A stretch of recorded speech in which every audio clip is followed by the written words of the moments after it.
waxuñu loolu yëpp ñu bëgg a taxaw naan deel d'accord ma ci li ma def de na ci yoon na yoon def li mu war a def mais nag yoon 2 poids 2 mesures képp koo xam nga def nga loolu yoon. dañ la topp mais bu ñii duñ def lii ñu bàyyi leen seetaan kii def lii ñu taxaw naan dañ koy topp loolu affaire du caaxaan la affaire du tappale la.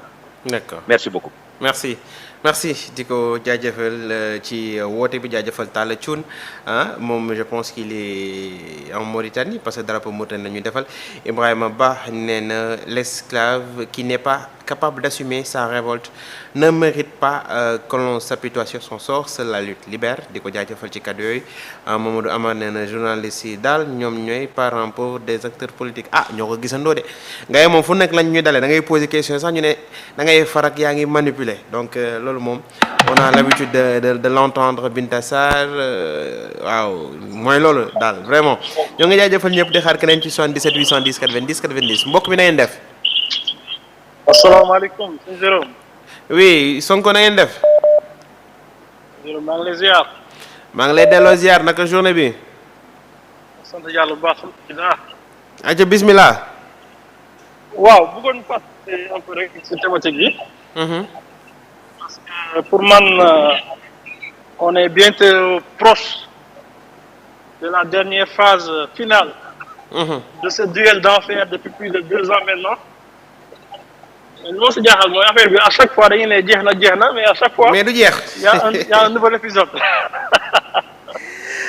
je pense que sëñ Jérôme. dans toute cette affaire c'est Babacar Justin Ndiaye qui a eu raison depuis le début. Babacar Justin Ndiaye dans une émission à la TFM si je me souviens bien le lendemain des législatives il avait indiqué que l'équation qui était en face de Macky Sall et de Benno Bokk Yakaar était de stopper Sonko, l'empêcher d'être président, sans pour autant briser le pays ou abîmer la démocratie. Et je pense qu'on est pile poil dans cette étape-là. D'accord. mooy dañoo toll ci étape boo xam ne Ousmane Sonko a résisté ba le Conseil constitutionnel est obligé de prendre une décision et une partie de ces décisions-là su ko jëlee à mon avis elle aura brisé ou abîmé la démocratie jusqu'au bout. Je m'explique. Actuellement su nekkee Conseil constitutionnel décidé na que Ousmane Sonko ne sera pas candidat.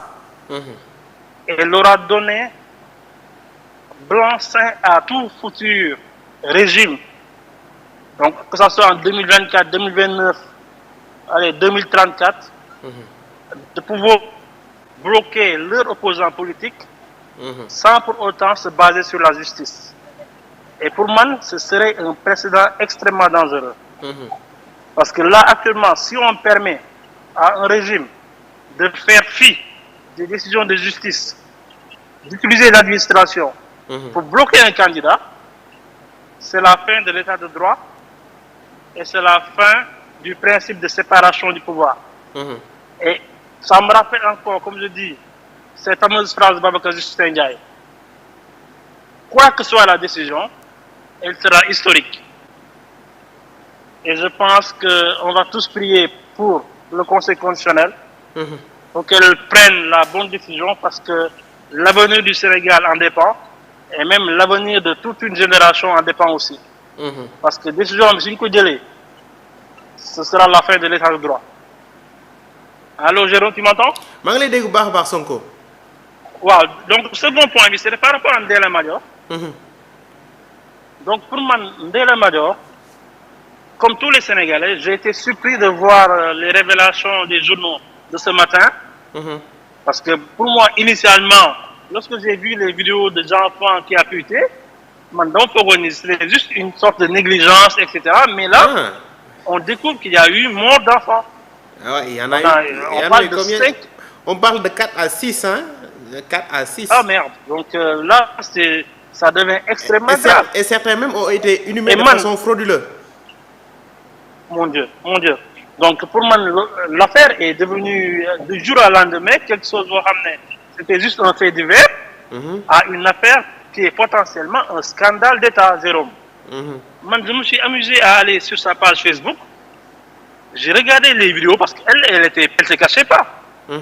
Elle montrait tout ce qui se passait dans cette pouponnière-là. Et moi, lorsque je vois dans les vidéos, je vois des personnalités qui sont venues dans cette pouponnière. Je vois même le ministère chargé de la femme, donc des autorités qui se déplaçaient dans cette pouponnière-là. Donc comment ça se fait qu'après, on vient nous dire qu'il n'y avait pas du tout d'autorisation d'exercer cette activité de la part d'Ndella Madior. gars yi nee na nga wax olof nee na loolu nag moo jaaxal sénégalais yu bari koo xamante ne cette personne là exerce dans la clandestinité quand même ba lii lépp jot cee am te dara yëngatuwul quand même loolu moo jaaxal ñu bari loolu tamit est-ce que moo indi naan est-ce que ñuy laajte naan ñeneen ñi nga xamante ne ñoo ngi ci situation bi est-ce que tamit waruñu leen gën a càmbar ñoom itam xool la ñuy liggéey lu mu doon.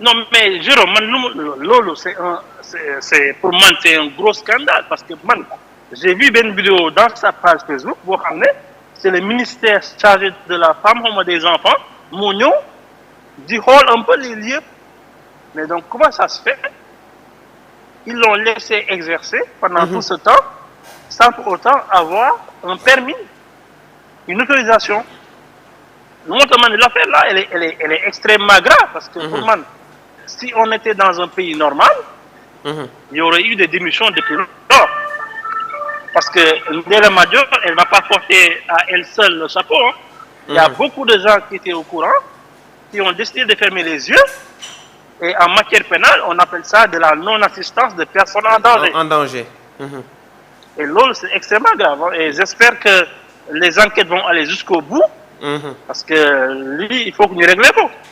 D'accord. Man je suis choqué sincèrement. D'accord.